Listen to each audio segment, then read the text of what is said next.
Ladies and gentlemen, welcome to today's episode.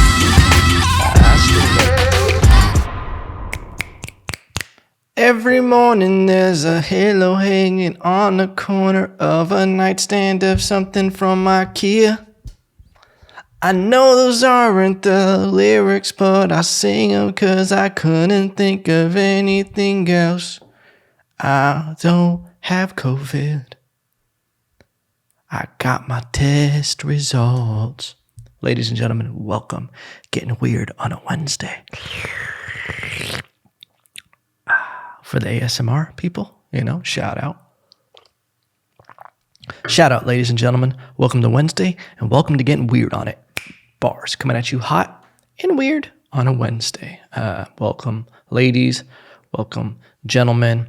Welcome, all walks of the life that we live. Planet Earth, welcome to the podcast, okay? It's great to have you. If you're a first timer, settle in for a while. If you're a second timer, we're glad to have you back. If you're an every timer, good to see you, pal. Good to see you. You know the secret handshake. Ladies and gentlemen, I got my test results back. Listen, I know I mentioned on Monday that I thought I might have gotten COVID from the COVID River Walk in Gotham City, aka San Antonio. I've started out this podcast already having 3 strokes. I don't know if you can hear it in my voice, but I just keep having stroke after stroke. We can't say any words today. You do want me to read a speech or a teleprompter. I had thought I got COVID. I'll be honest with you guys. Got a little sick. I didn't have the stereotypical symptoms. I didn't lose smell, didn't lose flavor in my tongue parts. But I was just feeling really tired. And then my girl wasn't feeling well as well. She was throwing up. We think she might have been pregnant. Maybe, I'm Puerto Rican. I look at you the wrong way. Pregnant. But that was a double negative on her, and that's a negative on me. I'll be honest with you though, a little bummed out. Okay, your boy's a bug catcher. I said it before and I'll say it again. I'm fine with it. I'm ready to get it. I call it the natural vaccine. I'm going to get the antibodies and I'll be good, okay? Am I going to be responsible? Yeah, I'm going to be responsible when I catch it. And I think at this point, because if you don't get the vaccine and you're not sheltering in place, you can eventually catch it, right? No one goes their whole life without ever catching the cold, some variation of it. I'll get the antibodies one way or another, Even if I got to meet someone in a back alley, I'll do it. Spit in my mouth, baby. Huh? We get weird on Wednesdays. That would actually be an interesting thing. Could you imagine if we had treatments like that? Like kind of how when the risk factor is small for chickenpox, how they would have chickenpox parties back in the day. And chickenpox sounds too much like chicken pot pies. Anyway, those were delicious. Listen, chicken pot pies, hit or miss if you're going to get a good one, okay? Sometimes it tastes like fucking cardboard. Sometimes it just tastes amazing. But they used to have chickenpox parties back in the day where if someone in the neighborhood had chickenpox, you would fucking invite that little kid over to a party with all the kids in the neighborhood, just make them wrestle for a while, just make sure they get all the chicken pox in all the right areas.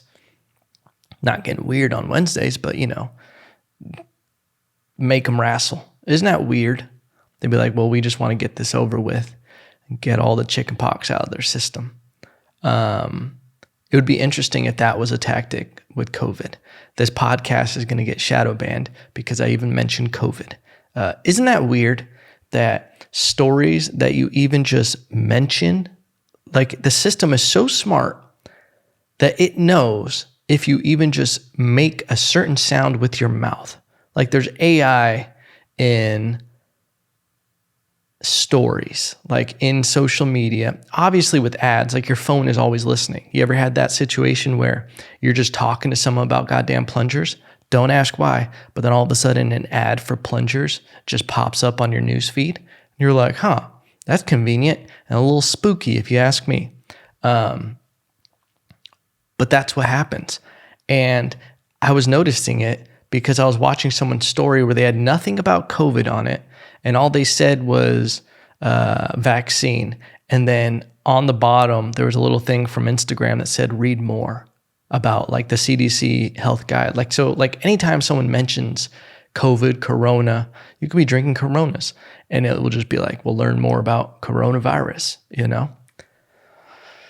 It's just odd. And I'm sure, like, if they're doing that, like, shadow banning is real, okay? And there's probably hashtags that when you put certain hashtags, it automatically just goes in a fucking dumpster truck, okay? They're like, we're going to just completely hide this in the algorithm. And I think that's something that is probably done on purpose to hide the intentions with it. Hey, guys, welcome to the Conspiracy Podcast. It would make sense for a business to be like, yeah, we have an algorithm, so we show people what, you know, they want to see and what they're into. So they easily could hide stuff that they just don't want shown on their platform, stuff that's unsettling, things that have any kind of friction to it. So of course, if you put a certain hashtag or you start talking about something that isn't good for their overall objective, which is to make money, they're going to hide that shit. Why not? Solid business model. You know, I tip my hat to you. You can't hate the player, hate the game, you know? But this is America. It's all about dollars and cents. Remember that. I don't know what that means exactly. But yeah, COVID test came back negative. I did just want to get it over with. Honestly, I did just want to get it over with. I was hoping, okay, cool. I'm not around any family members. I'm not around anybody who would, you know, any kind of conditions that I need to be worried about. I'll settle down for a week, you know, 10 days, whatever I got to do. I'll hide in my little hole, play some video games and just chill out, you know, get some fucking Uber Eats. Why not? You know, you best believe I was going to document every day of it. The COVID Chronicles. I already had a name picked out, but we'll just have to wait. It's been postponed. But just remember, one day you're going to see the COVID Chronicles on here and be like, oh shit, it's going down with Evan. It's going to be fucking 7 days with Evan. All right. But yeah, I think that's the thing is, what I was going to say with the chicken pox is how there was like chicken pox parties. It would be interesting to have COVID parties. Like if we really wanted to have herd immunity, have some COVID parties. Give your system the antibodies. I don't know if getting a vaccine is the same as naturally acquiring the antibodies for something. You know, I really got to silence my phone when I do these. I don't give a shit about this call. I don't know if it's the same. I know how antibodies or vaccines work and what they do. You know, that's why people are like, I got sick from the vaccine. Literally impossible. Literally impossible. But I also just think that you're supposed to catch illnesses. You're supposed to, your immune system's got to be worked, not overworked. You need balance. But I think there's some stuff that if you're not at like high risk of, you know, having issues with it, I don't know if the vaccine is better in the long run, you know, especially if there's weird side effects. I'll be honest with you. My girl predicted it. She was saying one of, you know, the things she was saying was like, she didn't want necessarily to do it because she was like, I don't know what it's going to do. There's not enough studies with, you know, especially with women. What if it messes up with, you know, if I want to have kids one day and all of that? She's like, I just want to wait. And lo and behold, there's some bunch of shit coming out now that it's affecting menstrual cycles. Obviously, this is a very small thing, the amount of people who are affected by it, but it's still a reality. And when you start having situations like that, and then you have companies, businesses who are profiting off of it, but also are falling under the blanket protection of a rushed vaccine that they can't be liable, it kind of just seems like it's stacked against you if something does go wrong. Which is why, man, I just like, I have a joke where I've been saying that if COVID kills me with the current survival rate, I'm haunting a GNC, you know, I'm a haunt 24-hour fitness because I've been preparing for this day my whole life, okay? Been taking them Flintstones since Pampers. If it really is a thing that with the current survival rate, how things are, why the fuck are we talking about COVID? What is this, fucking April 2020? No one gives a shit anymore. But it's only with the vaccine stuff and that kind of stuff. I just think that, I don't know. I guess, when Russell was on the podcast, we were talking a lot about how there's a lot of virtue signaling going on with the vaccine. And a lot of people pushing other people to do the vaccine. It's a weird flex to try to get other people to not think for themselves and to do stuff based on guilt. Listen, that's got to be the worst way that you can try to motivate someone to take action. I'm someone who's dealt with that in the past, of being guilted into things and feeling terrible and being manipulated through guilt. I smell that shit like a goddamn truffle pig. You try throwing some guilt my way now, sniffing that shit out, and I'm kicking you in the goddamn face with my hooves, my little pig hooves, all right? You're going to get the fucking board tuss. So homie, don't play that game no more, okay? No more guilt. It doesn't work on me. I'm fucking immune to it. You have no power here. Unless you're my dog. You fucking get me with those goddamn puppy eyes. I tell myself every day, I'm not gonna give her any food off my plate. Fed that bitch fucking organic grass-fed roast beef yesterday from my goddamn sandwich. I ripped it out. I said, here, I'll eat less so you can have more. I have a problem. I'm working on it. But guilt, back to guilt. That's got to be the worst way that you can motivate someone to do something. Like, shouldn't you try to motivate someone with common sense, rationale, explaining to them the science? This whole blanket statement of, and I've seen it, when I'll see someone post about, I'll see people in a gym working out or somewhere with a mask pulled down, and people are just like quick to comment, oh, okay, so you're willing to kill someone's grandma. At the end of the day, yeah, bitch, I am. Because you know what the equivalent is? Like, if you think about it, it's just so sexy. And because we haven't put the boundary on COVID, it's so sexy to tell someone they need to wear a mask and they need to take the vaccine. Like, you need to save lives, be a hero. And you get so much virtue signaling praise from people who, are doing it. Do you realize it's the hypocrisy for me? Like 90% of people who are on social media telling people to save lives, wear a mask, don't, kill someone's fucking nana or Mima, whatever the fuck people call their grandma nowadays. Those people are all the ones texting when they're driving. Like, if you want to tell someone to wear a mask and to save lives and all this shit, take the vaccine, make sure you're not part of any problem that we have going on. Because guess what's a huge killer? Car accidents. Take care of yourself with your eating, okay? Heart disease, a silent killer, all right? Among men, I think it's the leading cause of death in men is heart disease, cardiovascular diseases, anything with the blood, high blood pressure.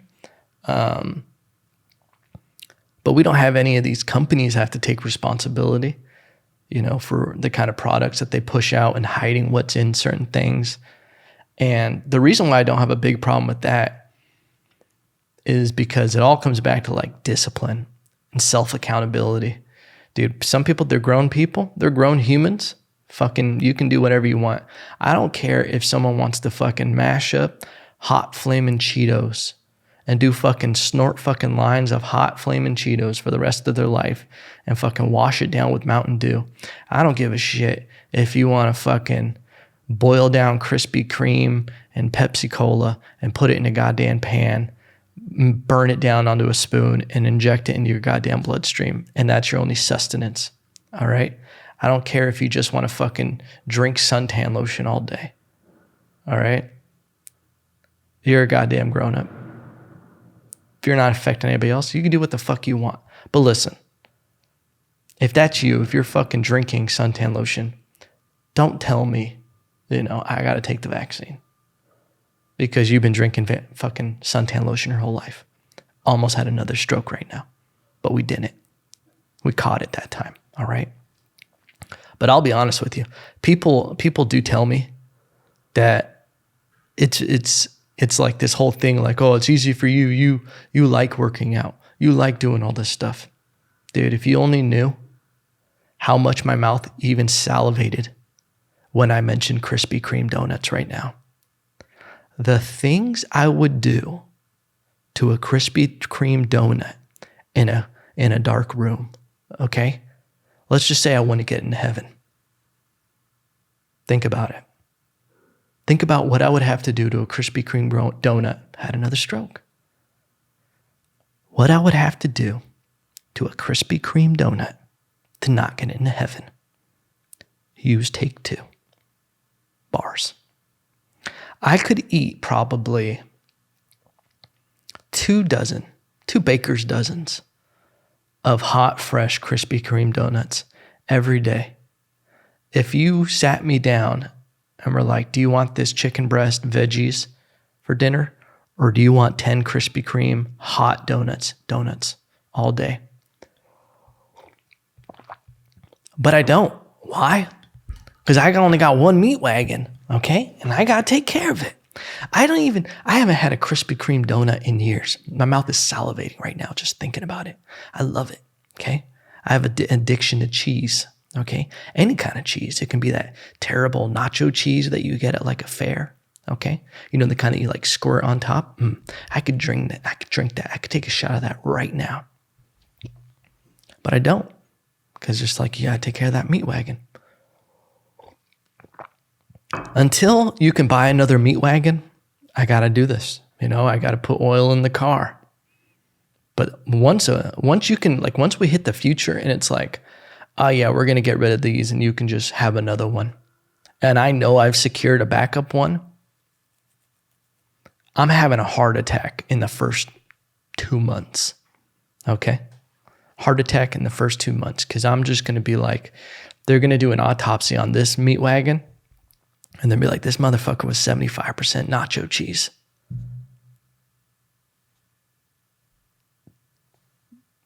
20% Krispy Kreme donut glaze. And that's the great thing about Krispy Kreme donuts. The glazed ones. I think those are the best ones they have. I love me a good apple fritter also. Even a sprinkles. A really dense donut. Like with the pink frosting and the sprinkles on top. You know what I mean when I say dense? Like you dip it in coffee or milk. That's the best way to have a donut. Maybe some ice cold milk. And you just dip it in there and then it just fucking melts in your mouth. I could talk about donuts all day. The long chocolate bar ones. Oh. You know what I never liked though? They got like cinnamon donuts. Get the fuck out of here. Cinnamon has a home in my oatmeal, not on my fucking donuts. Cinnamon is just too aggressive when you're really trying to have something decadent like that. Something rich. Cinnamon comes along, just fucks it up. Oh, hey guys, you were trying to have some dessert. Fuck out of here, cinnamon. It's crazy that we talked about serious COVID stuff, and then we went into a 10-minute riff about fucking Krispy Kreme donuts. Jelly-filled donuts. Now those are good. When I was a little kid, it's embarrassing, but I used to love donuts. And here's the thing. Your boy, you guys know your boy was a little round meatball, okay? I'm not afraid to hide it, okay? I blossomed, okay? I plan on going back to that lifestyle one day. But I was a little meatball, and I used to love it because sometimes when I go visit my grandpa, he would have the pink box of donuts, and I was allowed just to get after it because my parents were pretty good with not letting us just eat donuts and shit. So we never really got those pink boxes of donuts. So when I would see them, it was like a treat. And here's the thing. When I say I have a crippling addiction to cheese and just these, like being a glutton, it's true. okay? Because I can really devour something. Like even now when I eat food, there's not a day that happens, like a meal that I get at a restaurant or somewhere. I've never really left food on my plate. I've never been about that life. I ain't never been about that life. I finish everything that's on the goddamn plate, okay? And when I was a little kid and you get me alone with a box of pink donuts, a pink box of donuts, I'm going to do some stuff to at least get my name on the no-fly list for going to heaven, okay? They're going to at least put an asterisk next to it because I'm a little kid. They're like, let's give this little motherfucker some time to maybe grow out of this. But let's put an asterisk next to his name, okay? Because we want to come check on him in the future. Just keep your eye on that one. Keep your peepers on him because he's about to get weird with these donuts. You put me in a room alone with a box of pink donuts and there's jelly-filled one, I turn into a goddamn jelly-filled vampire, okay? Because I do some very embarrassing stuff, okay? Disrespectful stuff. I will find the jelly-filled donuts and I will literally suck out all the jelly out of them, okay? I'm ashamed to admit this. I will suck all the jelly out of it and I will leave the goddamn body like it's a crime scene, okay? I'll just have my way with it. Toss it back in the box. Someone else can have that sugar bread. I got what I need from it, okay? A vampire doesn't eat the body when it's done with the blood. No, it gets what it takes, and it moves on to the next victim.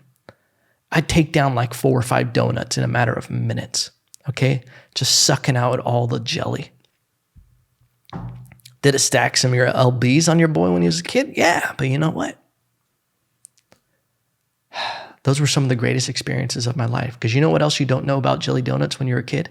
That is just liquid sugar, okay? You think it's fucking fruit. I used to think jelly was fruit. I was like, I'm getting some fruit from this. I'm hitting some shit on the food pyramid right now. I didn't realize when I was hitting on the food pyramid, it was on the basement side of the food pyramid, the stuff they don't want to show you. That's what I was getting at. But I am who I am, okay? I got my guilty pleasures, and I am who I am. I've kind of replaced sweets with burgers and fries and chicken wings.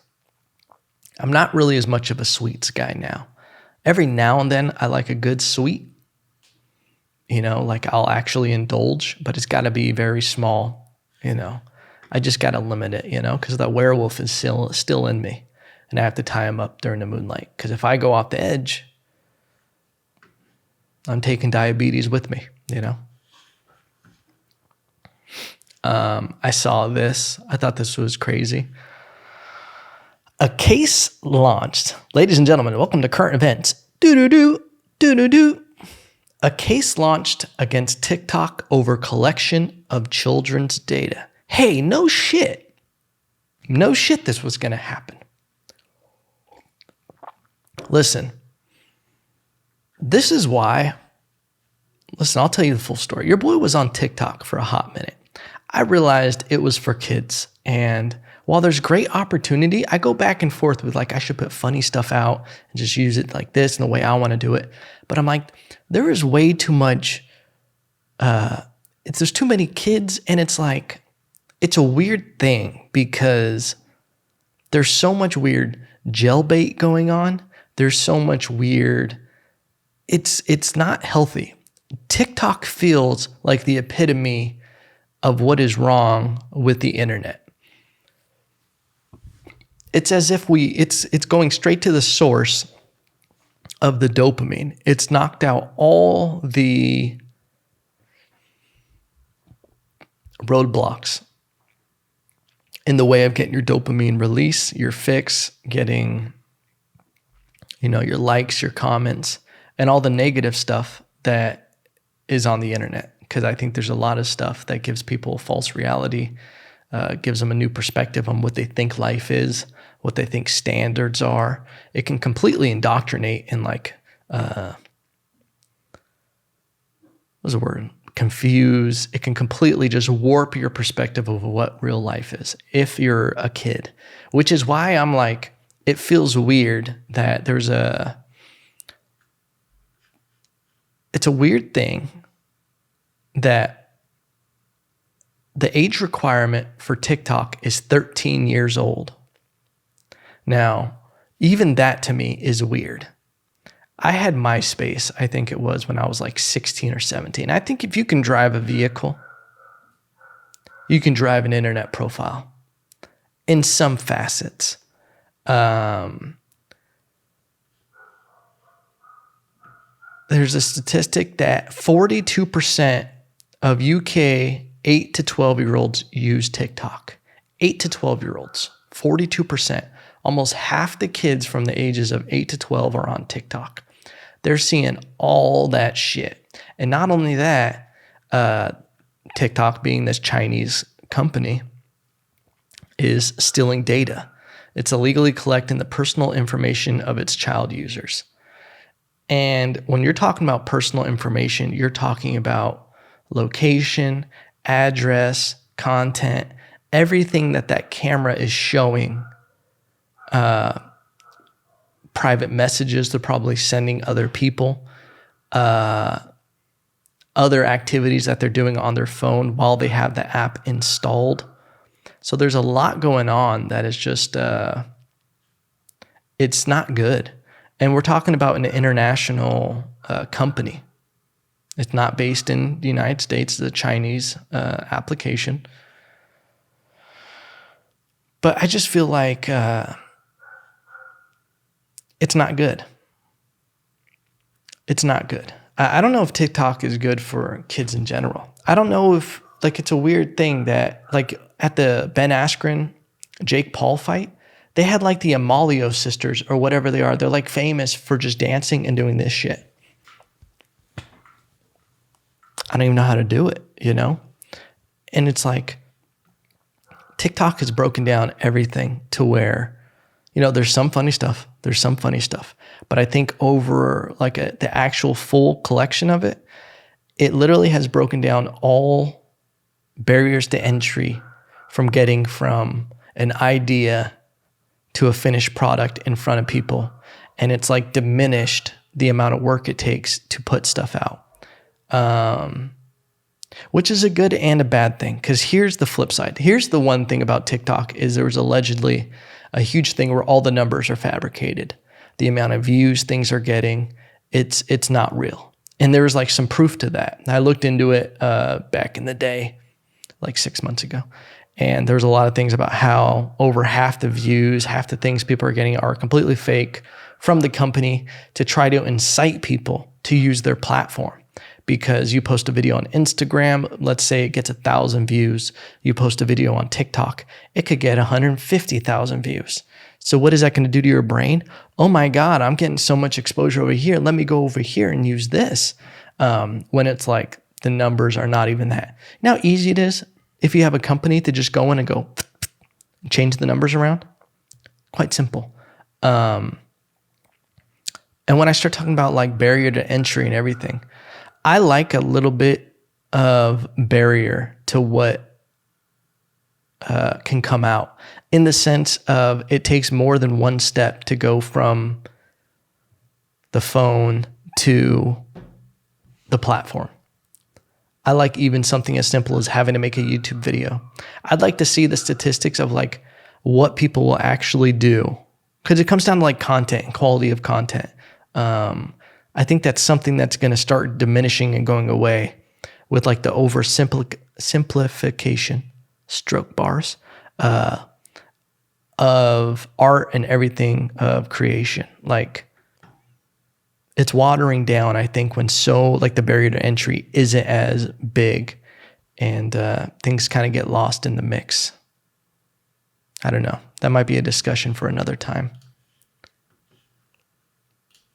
Yeah, but TikTok, it's a weird one. It's a weird one, ladies and gentlemen. You know what else is weird? I just thought this was a crazy fun fact. If you haven't been hearing about Bitcoin, stop living under a rock. Bitcoin is a very volatile investment. This podcast brought to you by Bitcoin. I'm just kidding. Cryptocurrency in general. If you don't know what it is, decentralized form of currency that people are FOMOing into, fear of missing out, investing way too much of their money and probably going to lose a lot of it. That's my definition of cryptocurrency. In reality, I think cryptocurrency is a good investment. If you're smart with it, don't have it overwhelm your senses, don't fall for the FOMO and the FUD and, all that. You do research on it, and you don't just pick coins based on what the internet's saying. Okay. There's a few out there. I think it's a safe investment if you're smart and you know when to invest and not overextend yourself. Just hodl. Okay. But, was something that was crazy to me, and why I bring it up, because it doesn't make any sense. There is a coin called Dogecoin. Okay. I'm sure you've heard of it. It's pretty much a joke of the internet. But here's the thing. It's going apeshit now. Why? Because people just want it to. Dogecoin started as a joke of cryptocurrency, as just this like meme version of Bitcoin. The creator himself even said that. It doesn't serve a purpose. I just want to create this fun crypto. And here's the thing. Your boy bought some $20-something, like $20 worth in like 2017. It's worth like $900 now. A $20 investment. Doesn't really make sense to me. And I'm so emotionally detached from crypto because in 2018, my heart was just ripped out because of all the bullshit. But I still held all my stuff, and it's doing decent now. But it's just, I'm detached from it because there's so many up and downs with crypto. Things don't make sense. Why things drop, why things go up. It's all speculation. And you have a bunch of kids who are, just trying to get everybody to invest, because it's like a pyramid scheme for men. Okay. That's what crypto is. It's like the version of, some Mary Kay, pyramid scheme, because they want you to invest, because the more people that invest, it drives the price up. But what's crazy about this Dogecoin, it went from when I bought it, it wasn't even worth a penny. It was, less than half of a penny. It was like a tenth of the penny. And I only put like $20 in it because it was pointless. I was like, let me just see what happens. I'll hold some stuff. I made some, I call them shit coins, my shit babies, a bunch of coins that kind of were like off coins that didn't really serve a purpose, but they could possibly have potential. Dogecoin happened to be one of those, but not for a practical reason. It just caught fire because it was a meme. And then Elon Musk tweeting about it and everything, it got people to kind of promote it. And now people want to get it to $1. I think right now it's at like 34 cents. Here's the crazy part about this. The owner of Dogecoin, the creator, he sold all of his Dogecoin at the very low. We're talking about hundreds of thousands of coins at the lowest of the low, because he needed money to buy a used Honda Civic. A used Honda Civic. To give you perspective, if you bought $5,000 worth of Dogecoin last year, it's now worth $1 million. Bars. He sold all of his Dogecoin at the lowest. If he had just held it until now, it would have been worth over 300 million.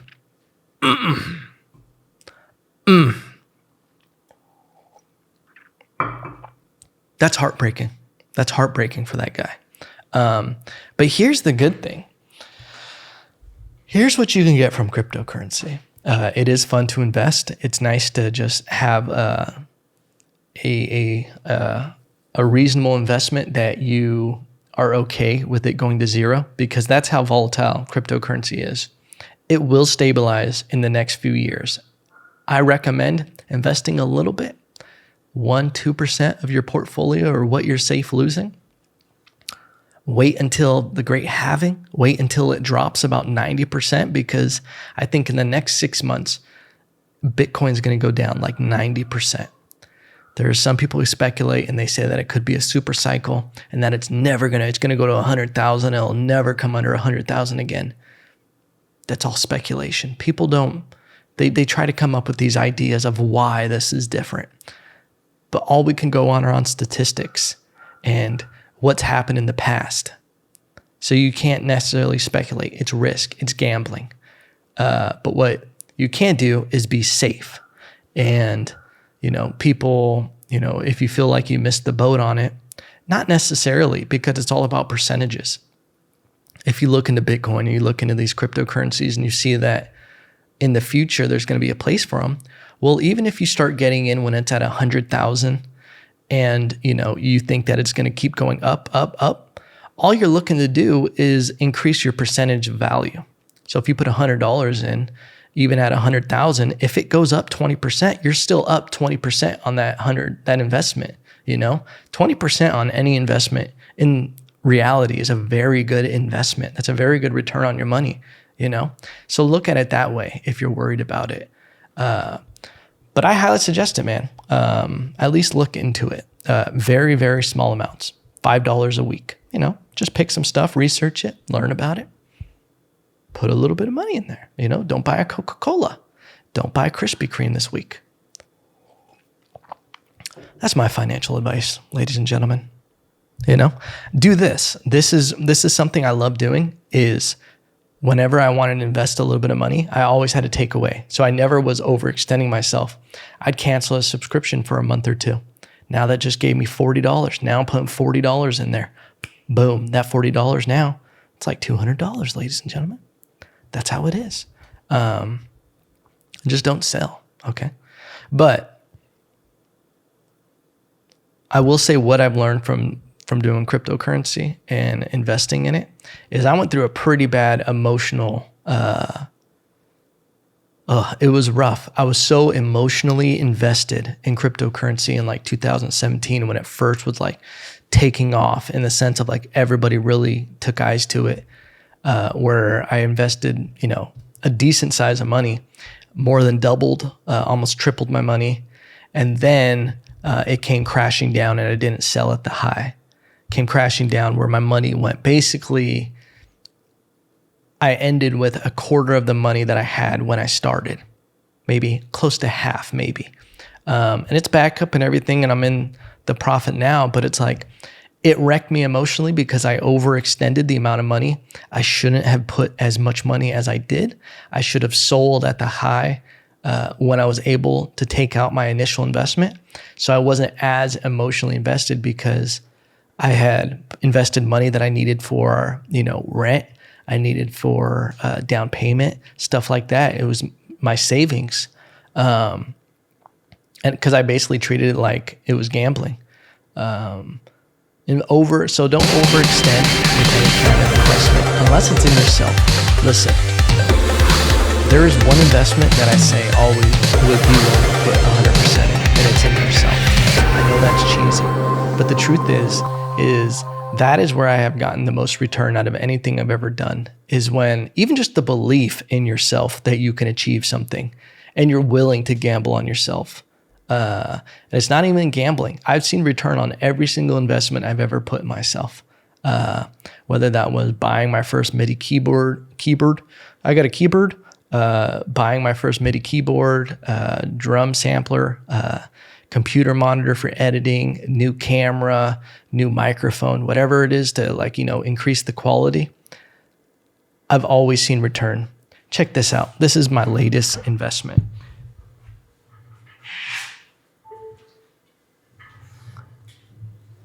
You ready for this, ladies and gentlemen?